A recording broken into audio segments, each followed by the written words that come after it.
I'm FrancineYvonne, the Creative Director of the Atl Fashion Showcase, and I'm here with Doug Evans from Born to Skate Company. How are you doing today, Doug? I'm doing fine. How you doing? Oh, I'm good. It's Sunday. We're relaxing. Okay. It's a good day. Getting ready? Yes. Okay.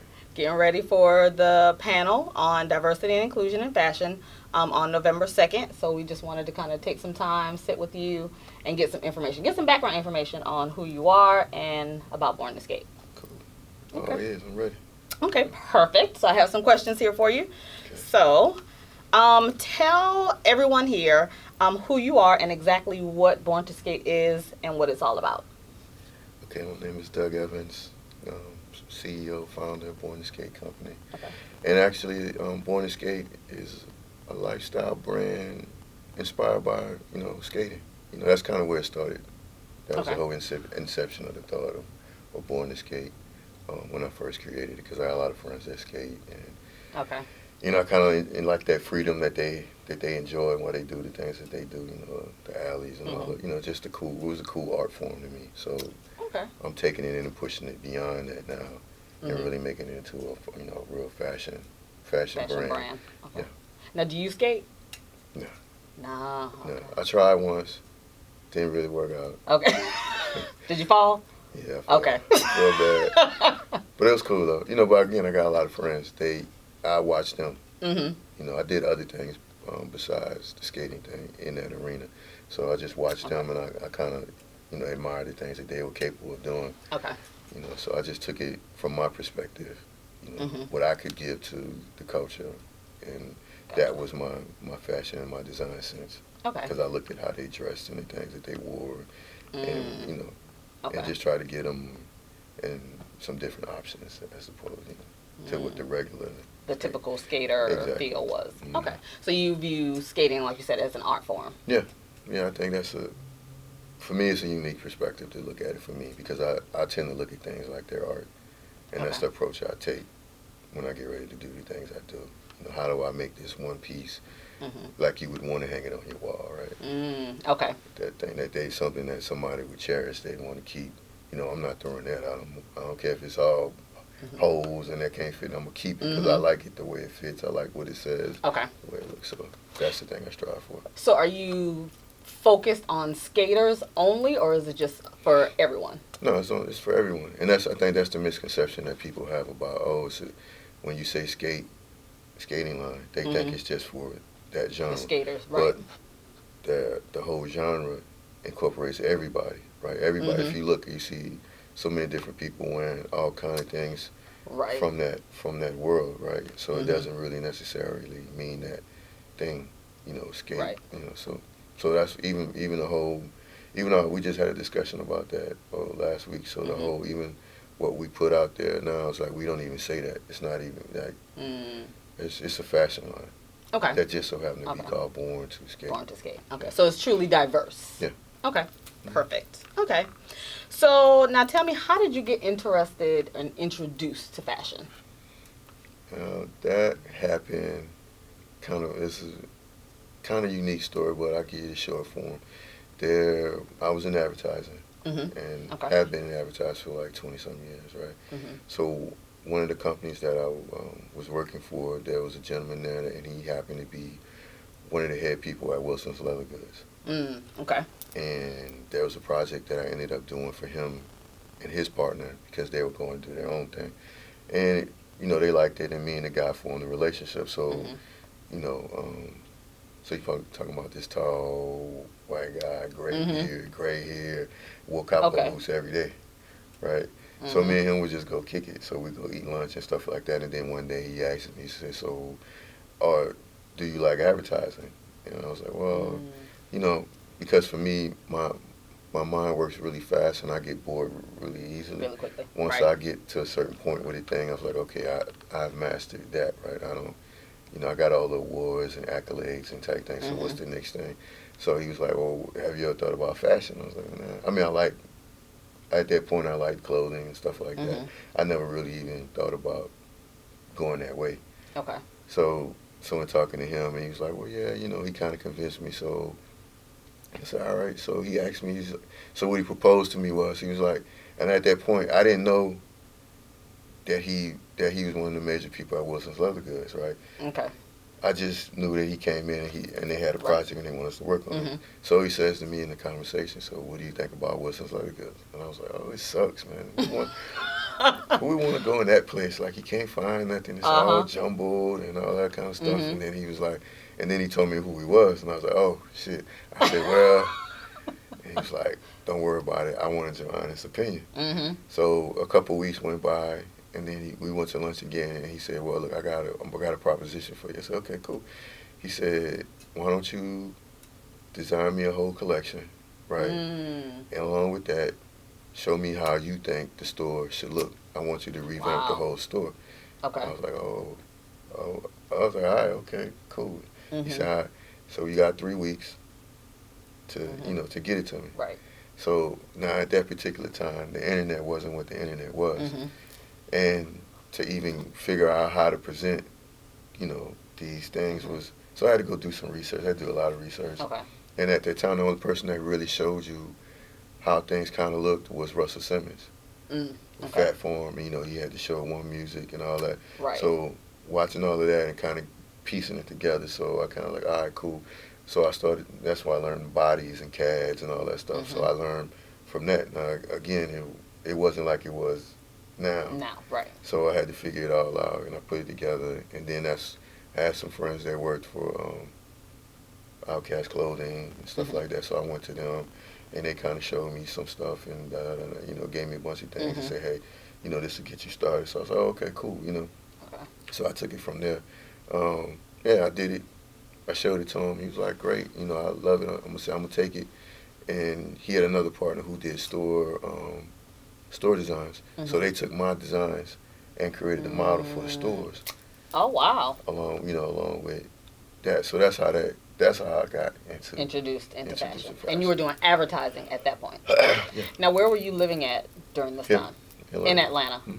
Oh, okay. Mm-hmm. So your fashion career kind of got started in Atlanta, so to speak. Yeah. It went from that. So it went from that to we had I think we had the #1 streetwear brand out there at that time. You know what I'm saying? So it was me and then my brother, and we kind of came together and we did the line called Felix Mignon. And that started everything. Okay. In a sense, that was like the real we out here. Okay. So we had 2 storefronts. We was out here at that point. Because everybody was. We was doing the stuff for everybody. Right. And then the flip part of that was that the way I had it set up, the advertising. We had a small booth. I ended up doing a boutique, branding company and advertising company. So and all that was all together. Okay. So the clients that would come in for one thing, we ended up coming in and doing something else with them. Okay. So like the Ludacris's and the Nellies and all these other people and affiliates and all that stuff. It just started going from there. Yeah. Okay. And you have I know you just talked about a couple of people just now, but you have a lot of experience working with different brands. So tell us a little bit about those different brands that you've kind of worked with and who've kind of influenced you a little bit as you've kind of grown within this area of fashion. Okay. I don't know. I think I've had relationships with a lot of different people depending on what they needed. Okay. Right? And, it just depended. You get a call, we get a call from Usher's people, hey, we trying to do X, Y, Z, can you guys come up with some things? Okay, cool. Break them off records with, what's my man's name? The big guy, I'm talking about. Bone Crusher. Right. So they want to do merch, so we end up doing stuff. Another friend of ours calls us in for Nelly stuff, and we end up working on a lot of stuff with them. So it was really relationship based things, along with the line we had, because we was the first people to do rhinestones. So that whole rhinestone craze, that was us. We selling shirts $200-$300. rhinestones on it, phrases, Atlanta and all that stuff. Right. We ended up, when they first did the first BET Hip Hop Awards, well, on that opening scene with Ludacris and Jeezy, well, they wearing our stuff. So okay. half the people in the audience, you know what I'm saying? So that was, again, like, relationships, because you got, Right. Boogie, he calls, he's like, yo, I need something for Luda to wear. Y'all got something unique, and he gets the Welcome to Atlanta t-shirt, with Right. the rhinestones on it, just Okay. stuff like that. So that's kind of how Like it kind of evolved. got into that. Okay, so it was like a natural progression from kind of advertising to fashion. I mean, because for me, it all kind of went together, Mm-hmm. It's I'm still a business person. I'm a creative, but I'm a business person. So I understand how these things, match together. Match and work together. And work right. together. Oh, you just don't need that. You need this. Right. If you want that to work. So it's like when they came to us, okay. it wasn't a one-dimensional thing, right? Because there's other pieces to it, right? Right. So they ended up getting all of the pieces. It just made sense, because when you sit down and you talk, it's like, hey, blah, blah, blah, blah. They're like, oh, wow, yeah, I didn't think about it. I know, so that's why, we here. Okay. Okay. So now, where are you originally from? Originally from New Orleans.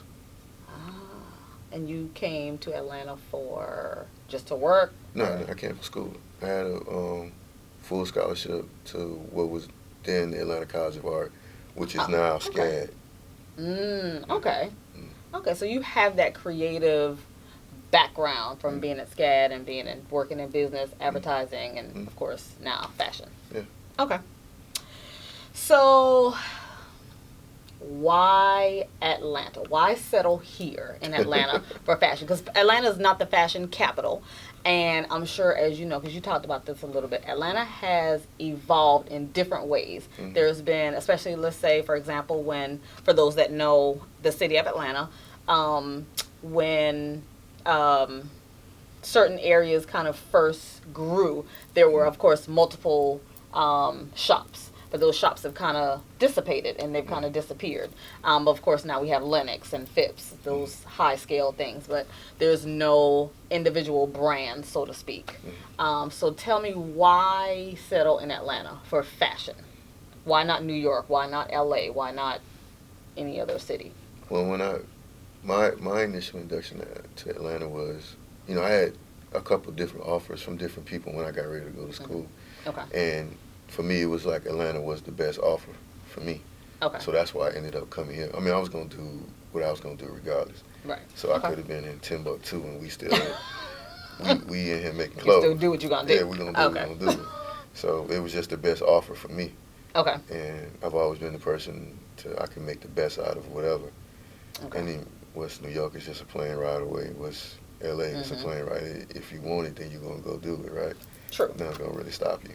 True. And that's just my introduction into how fashion started for me. Okay. I mean, you had Outcast clothing here. Eventually they came. And like you said, Atlanta was kind of, in a sense, almost kind of like a D.C., Baltimore. When you go up there, every hood, there was, they had their own little pockets of designers. Okay, he got a shop, boom, and that's in his hood, and he had a shop, boom. So that's kind of how it was a little bit here. In my mind, that's what I was thinking we're gonna open up a store, boom, in our hood, and everybody gonna rep our product, right? In that store. And then that store, and that's how it kind of went. So everybody that was with us, then we had, Chilio, he's a well-known streetwear guy. And his store was down the block from us. So that's how we fostered that relationship. And then you got over off Edgewood, then you got Blood, Sweat, and Tears, them guys. Right. They were over there, right? Okay. So you had all these different people, brands at the time. Right. Just, but at the end of the day, it's, it's like anything. The test of time.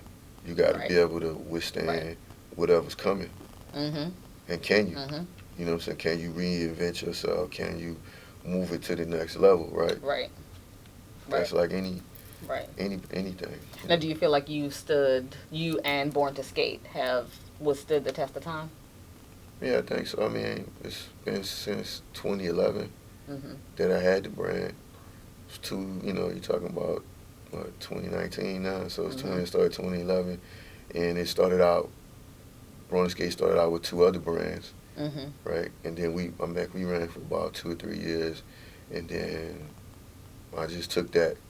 I wanted that part, so I took that part when we decided to do something else, because it was a part of a larger deal. So it was 2 other brands I designed along with that one. Okay. That I was working with a apparel group here. So when they decided they wanted to shut it down, I took the skate brand. Ah, okay. So, and I didn't care about the other ones because, I had done those before, in my mind. So it was like, this was something new for me. Okay. In this world over here, because, street, I got the biggest, in my opinion, I got the biggest street brand ever done, and that's 8732. You know what I'm saying? So I ain't worried about that. Right. So I've done that. So let me go over here into this genre. Do something a little bit different. Yeah, something different that affords me a certain freedom, that I can incorporate all of these things into it. So that's kind of how it went. Okay. And work your creative magic for this side. Yeah. Okay. Okay, so we're going to switch veins a little bit. Okay. You mentioned this a little bit a few moments ago about being a creative. Mm-hmm. So tell me, how would you define a creative? What does that look like to you? What does that mean? A creative. What does that look like? Anybody can just take their vision and make it come to fruition. Okay. That's a creative. I mean, you don't necessarily have to be a person that sits down and draws. You can be a creative photographer.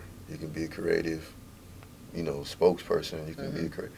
As long as you're able to take that natural side of whatever it is that you want to do and make it work for you, then you're creative, Okay. You want to paint. Well, I never know what I never painted before. But you are creative. You can paint. You just have to want to do that thing and just spend the time to do it. I always use this analogy. I think people get it confused sometimes when you say creative. Like, it's like playing basketball, right? You got somebody who has a natural ability to play basketball, and then you have those people that actually have to put in the work. Right. Master. That has to train and they have to literally learn. Yeah, they're going to learn the fundamentals. Right. And they're going to master the fundamentals. Whereas this guy who has a natural ability, he naturally can do those things, right? But the thing about the guy with the natural ability is because he thinks he has a natural ability, he doesn't have to do no training. Okay. You know what I'm saying? So the guy that's mastering the fundamentals, he going to always beat you. Because he knows all sides. He works harder. Right. He works hard at those things. The things that you take for granted, he doesn't. Okay. He might not have a straight up vertical. He can't go vertical, but he gonna master everything else to make it work. He's gonna understand the plays. He's gonna sit there and study everything, right? So he becomes So he understands all aspects of that thing that he's studying. Exactly. Okay. So like Larry Bird and Magic Johnson. Right. So you reach way back for that way one. Back. Way back. You reach back for that one. Magic, natural ability. But he worked hard. He did. Larry Bird, straight fundamentals, and he worked hard. They on the same level. Great. And they were both great. Right. That's how I look at creative. Okay. So do you consider yourself a creative? Yeah, I consider myself creative. And then the other thing about being creative is like a lot of people are creative, but they don't understand the business part. And okay, I need you to say that one more time for the people on the left side. They don't understand the business part. Right. And that always gets them messed up. Because you could just be, I tell people, I say, that's cool, you got a creative idea, but if you can't finance your idea, right, I'm just saying, then it's not your idea anymore. It becomes mine. Because the business dictate that I put a certain amount of money in it, and it's mine. Right. It's not yours anymore. Right. And most people get mad. It's like, well, you signed the contract. Not me. You signed the contract. You ain't had to. Right. Because you don't understand the business part of it. For me to get that, I got to give up that. Right. So as a creative, you literally need to understand every aspect of that business that you're going into. Not only, let's say for fashion, not only the design aspect, but the business aspect of it. And that's what makes you a true creative. Yeah, because I'm not saying you're going to be able to master. Right. But if you have a sense of it, right? And Right. you got, then you know, oh, maybe I don't need to do that. Do I have a trademark? Well, you might want to get a trademark, but Right. you know, but it, you know, now if you But come everybody to, doesn't understand that, like you said, the business Yeah. aspects of fashion. yeah, but you got to, because at the end of the day, it's like, it's really simple. If you have a successful line and you don't own it, you don't, somebody comes in and buys it, Yeah. well, you get chunked off. Yeah. But Exactly. if you own the trademark, Mm-hmm. right, Mm-hmm. and you put X amount of money into the business, and Mm-hmm. even if you do allow other people to come in and buy portions of the business, okay, when you read that contract, what does it really Right. say, right? Do I have to keep going at this certain pace Mm-hmm. and keep hitting these key markers for you not to gain percentages in my company? Right. Right, but you got to read that, and you got to Right. understand what that is, right? Right. Great. Mm-hmm. Oh, y'all want to buy it out? Okay, cool. Buy the company. Mm-hmm. Usually, and when I say Right. understand, when I say buy the company, I'm saying they're buying, and most creative people don't understand this. They're not buying What you talent. Uh-huh. They're buying a company structure Right. that gets an end result. Right. That's what they're buying. Right. They're not buying talent. Mm-hmm. They're buying an end result. Mhm. They're buying a structure that gives them an end result. Right. 'Cause Right. it's about Yeah, it's money. Yeah, because at the end I of the don't. day. I'm coming in to buy the structure that you've created Right. to Mhm. give me this product Right. that gives me X, produces X, Y, Z. Not you, Exactly. right? Mm-hmm. Now you as a creative with that structure. Mm-hmm. Now you, if you have it together, then this is how it falls out. They come in, they buy the structure for the company, right? Then they understand, then the structure of the company doesn't really work without you. So let me cut you another check because I need you to stay around, right? Right. Now, As that designer. yeah, but Right. there's a structure that we Mhm. buy. The structure doesn't work without you. So there's one check, Right. it's two checks. And now, oh, you own the trademark. Oh, we're going to need that too. Mm-hmm. Oh, well, that's another Right. check. So that's three checks. Right. And I ain't selling you the trademark. I'm going to license the trademark to y'all. Right. So I don't go broke. Exactly. You know, so I'm cool. Exactly. See, now you're getting into business dynamics that most people and most designers have no clue about. Yeah, Because most designers, again, talking about creatives, they know the designing aspect of it, but no one teaches you the business aspect of it. And a lot of times we have no clue as to that piece that you just talked about. Yeah, and that's the real fundamental part of it. Uh-huh. You know what I'm saying? That's how you really win. Right. You know, it's like in Right. music. You want your royalties. Mm-hmm. You want to own all your masters. Mm-hmm. Okay. Same thing in fashion. Right. You know. You just said we could have a whole nother discussion on business dynamics. So clearly we need to have another talk about Oh, yeah, I business. do, because I think I run to a lot of people who are creative and they just don't get it. Mm-hmm. And Absolutely. they think that's how it's supposed to go. And it's like, nah, that's not. Yeah, that's not how it works. Right. Yeah. And they literally have no So clue. you can't take my money and do what you want to do with it.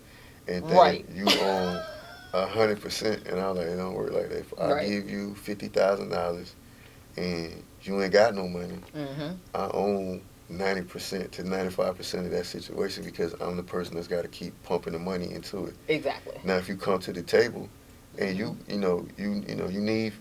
we need 50,000, Mm-hmm. and you come to the table with 25, and I got 25, then we equal Right. partners. Then we get exactly. right, Exactly. and we split the cost of doing whatever. Then Exactly. that's a joint venture, Right. and we up and running, Exactly. and you can have half, and I can have half. Right. But it generally does not work that way. No. Because and let's just be honest about it, most creatives and most designers don't come to the table. They come to the table with that creative idea, those creative designs, and they don't necessarily come to the table with the business aspect of it. And they have to learn it. And sometimes, unfortunately, learn it the hard way. Yeah, 'cause and the have to stuff figure get that taken. piece out. Yeah, Right. they will take it. Right. I mean, but it's business though. The business dictate. You signed the contract. Right. You made the agreement. Mm-hmm. It's mine, Right. and you can leave, and I'll find somebody else to take your place. Exactly. But I bought the structure and the Right. idea. Mm-hmm. Cool, I'm good. Bye. Right. And that's all. That's how it goes. That's how it goes, right? Okay, but we're not gonna go down that rabbit hole because that's a whole. That's our talk in April. So Okay. we're gonna have to have you back in April to talk about fashion as a business. Okay. So we're gonna Okay. table that discussion because that's, again, a lot of designers don't know that part of it. Yeah. But because of all of what you just said, we're gonna kind of veer off into another direction for a quick second. Okay. So I want to talk about self-care as a creative. Because with all of those dynamics that you just talked about, learning the business aspect, understanding the business aspect, doing the business aspect, creating designs, and because fashion is so dictated by seasons and money, banks, again, a lot of people don't understand, how it's pushed into, the actual, into the stores, into retail. There's so many different dynamics to being a creative, and we're not even going to talk about going on TV and, just the multiple parts and pieces of fashion. But how do you manage self-care for yourself as a creative person? Because there's something that's very challenging as a creative, because we can get so overwhelmed with so many parts and pieces that we don't take care of ourselves. So how do you manage that? I think like we talked about earlier, I think you just have to have the right people around you. Right. And that's very key. Okay. But I think you have to know, you as a person have to understand who is the right person to have around you. Because you can have a lot of people around you, and they say and do whatever, because of who you are and whatever it is. And they really not, they just there for a check. You. Right. They not really trying to make sure we get across the road and you get across the road intact. Right. They just want to get across the road. Right. So they can keep getting those royalties that come with it. Yeah. Right. So it was like, all right, so you as a person, you just got to at some point in your life, got to come out of that bubble and just realize, oh, they're good for me. We may not agree, but they good for me. You know what I'm saying? You get me? Right. So the person that you might not think might be the person, turns out that is the person. Right. Y'all might, we always get into it, like, it don't matter. They telling you some real shit, or they lying to you. Right. Do they have your best interest at hand? And then are you gonna listen to the person? Right. That's the other thing, right? Is that person? Can that person get through to you? Right. Right. When nobody else can and will you allow that person to get through to you? And that's key. It don't have to be 50 people. It could be one person. Right. That we know. Let me get on the phone because he going down there. Hey, I need you to call him and talk to him. Who is that person? You need that. Okay.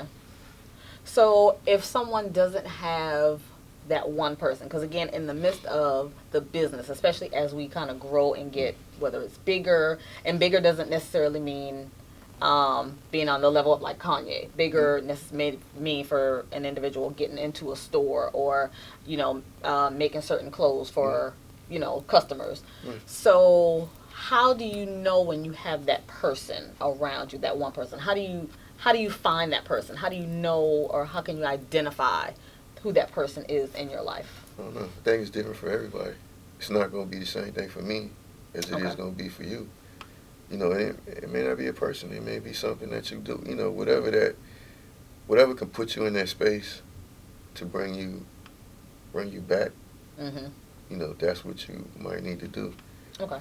Again, it may not be just that, person closer to you. It might just be somebody that you just have a casual relationship with, or somebody that you work with on the other side of the table. Gotcha. Y'all vibe. Okay. And it happens, you know what I'm saying? It doesn't necessarily work out the same way for everybody. Okay. It may not be your family, right? It may might be just be a friend or something. Yeah, it might be somebody again that you work with. That you do stuff with. That you a seamstress. They might say you cutting and sewing, and the person that's doing the cutting and sewing is the person that y'all got something that clicks. Like, oh, right. You know what I'm saying? Great, and they end that up person then. Yeah, and that becomes that person. Okay. That can talk to you and tell you, hey, listen, I see where you're going. Might want to dial it back. How about you come over to my house and eat with my family? You know what I mean? Like it end up being like that. Right. It don't always be the person you think it's gonna be. Okay. Now, who's that person for you? Oh, that's my homie behind the camera out there. My agent. Okay. Got my agent out there. What's the name? Sadie. Oh, okay. It's Sadie. Okay. Yeah. I'm just telling y'all, if y'all ever want anything from me, you gotta talk to her. Gotcha. You gotta talk to her, cause I'm right. You'll tell me, and it'll go out one ear to the other. She gonna make it all concrete. She's gonna get with you and make sure all of it. You're right. Work like it need to work, all the pieces before I even touch it. So we don't think talking to me gonna make it happen. You're right. You gotta talk to her. You're absolutely right. Just so y'all know. Because that's how I got to you. Yeah. I had to go through Sadie. Yeah, because if you in the car, I'd be like, hey, boy, I didn't know nothing about it, boy. Really? Oh, okay.